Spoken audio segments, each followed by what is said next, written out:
Hello बच्चों, क्या हालचाल है आप लोगों का। आप एग्जाम को काफी कम टाइम बाकी है और ये video specially as a MBBS student dedicated है कि मैंने ऐसी क्या क्या गलतियां की थी जो आपको नहीं करना है और ओएमआर फिलिंग के टाइम पे क्या क्या गलतियां नहीं करना है। इसमें मैं स्लाइड के फॉर्म में मैंने चीजें भी कवर की और साथ में मेरे पर्सनल एक्सपीरियंस बताऊंगा। बस आपके 8 से 10 मिनट लूंगा। 2x की स्पीड में देखना हो 2x की स्पीड में देखो, लेकिन ये बातें ध्यान से सुन लो क्योंकि मैं 100% बोलता हूं ये वीडियो आपको इस मोमेंट पे बहुत हेल्पफुल होने वाला है। ओएमआर मिस्टेक एरर कैसे बचाना है, ये क्यों इंपॉर्टेंट है, क्योंकि साल भर की मेहनत एक क्वेश्चन भी गलत कर दोगे ना और उसके चक्कर में कॉलेज नहीं मिली या अच्छी कॉलेज नहीं मिली तो लाइफ टाइम रिग्रेट रह जाता है, जैसे मैंने 2 ओएमआर क्वेश्चन गलत करे थे।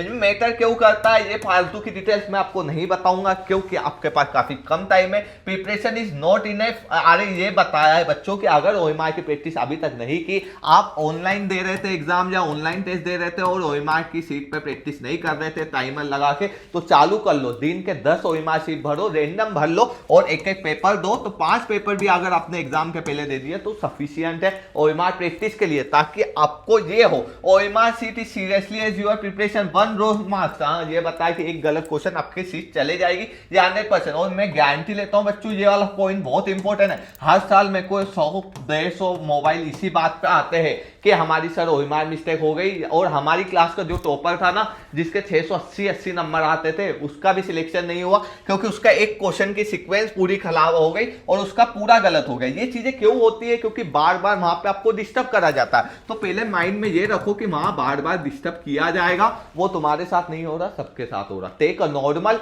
डीप ब्रीथ लेना कि सबके साथ हो रहा, हमारे साथ भी हो रहा। Before answer a single question personal detail. हाँ, ये बात सबसे इंपॉर्टेंट ध्यान रखना। पर्सनल डिटेल जब डालने की बात हो, गलती मत करना, थोड़ा सा टाइम ले लेना, 1-2 मिनट चलेगा।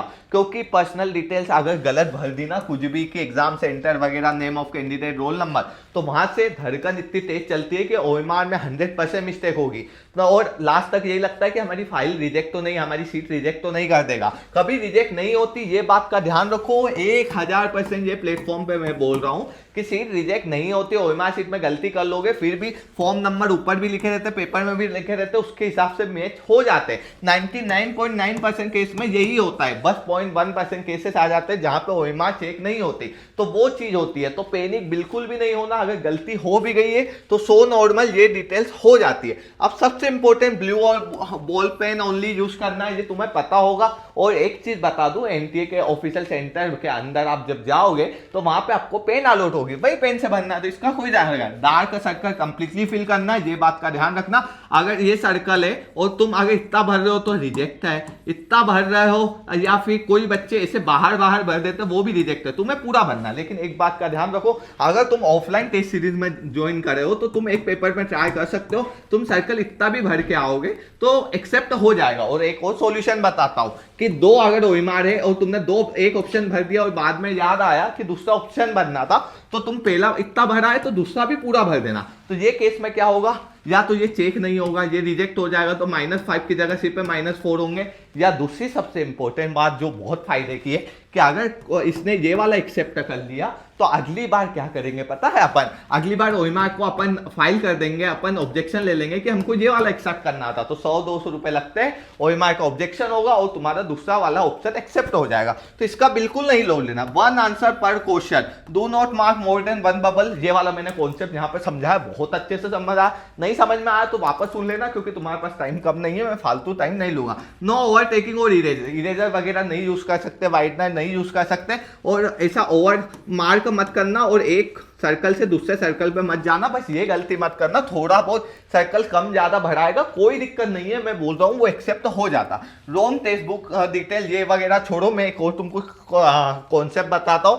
पानी वगैरह ये तो तुम नहीं गिराओगे, इतने तो समझदार हो। पसीना वगैरह का ध्यान रखना कि पसीना हमको कोई बच्चों को ज्यादा आता है तो उस मोमेंट पे पसीना उस पर नहीं जाए। अब सबसे इंपॉर्टेंट बात सुन लो जो बच्चे गलती करते हैं, जैसे कि सबसे पहली बात तो अगर तुम जो भी पेपर लास्ट में अटेम्प्ट कर रहे हो, जैसे 90% बच्चे पहले बायो करते हैं, फिर केमिस्ट्री करते हैं, फिर फिजिक्स करते हैं, तो एक बात ध्यान से सुन कि अगर तुम बायो कर रहे हो, केमिस्ट्री कर रहे हो, कोई दिक्कत नहीं है। बायो के बाद तुमने बायो की ओएमआर सीट भर ली, मेरे हिसाब से ये करना चाहिए। केमिस्ट्री के बाद केमिस्ट्री की भर ली और फिजिक्स पर क्वेश्चन भरे। एक चीज ध्यान रखना, लास्ट तक के 5 मिनट में हमको पूरे ओएमआर सीट नहीं भरना है, ये चीज गलती नहीं करना है। क्योंकि अगर तुमने क्वेश्चन मार्क करा हुआ है बुकलेट पे और तुम ओएमआर में फिल करना भूल गए तो इससे बड़े गधे कोई नहीं होगा, और तुम्हारे मम्मी पापा के अलावा कोई नहीं तुमसे पूछा रहा कि क्यों नहीं सिलेक्शन होगा। तो ये गलती मत करना, लास्ट तक के 5 मिनट ओएमआर के लिए मत रहने देना। अगर लास्ट तक के 5 मिनट बचे तो पर क्वेश्चन के हिसाब से ओएमआर फिल करने चालू कर देना। और एक बात मैं बहुत अच्छे से बोल रहा हूं, हाथ जोड़ के बोल रहा हूं,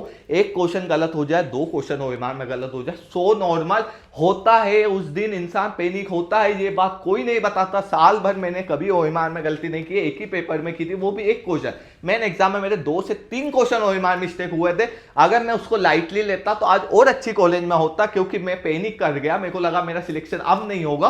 वो 2-3 क्वेश्चन आपका सिलेक्शन नहीं जज कर रहे, मैं ये 100% बोल रहा हूं। तो वो 2-3 क्वेश्चन अगर गलत भी हो गए तो पैनिक नहीं करना। और सबसे इंपॉर्टेंट बात है कि सीक्वेंस, अगर बेटा तुमने सीक्वेंस अगर फर्स्ट का सेकंड में भर दिया तो सबसे ज्यादा ध्यान रखना कि हम सीक्वेंस बार बार देख रहे हैं कि अगर थर्ड का लगा रहे तो थर्ड ही फिल कर देना, फोर्थ का लगा रहे फोर्थ का।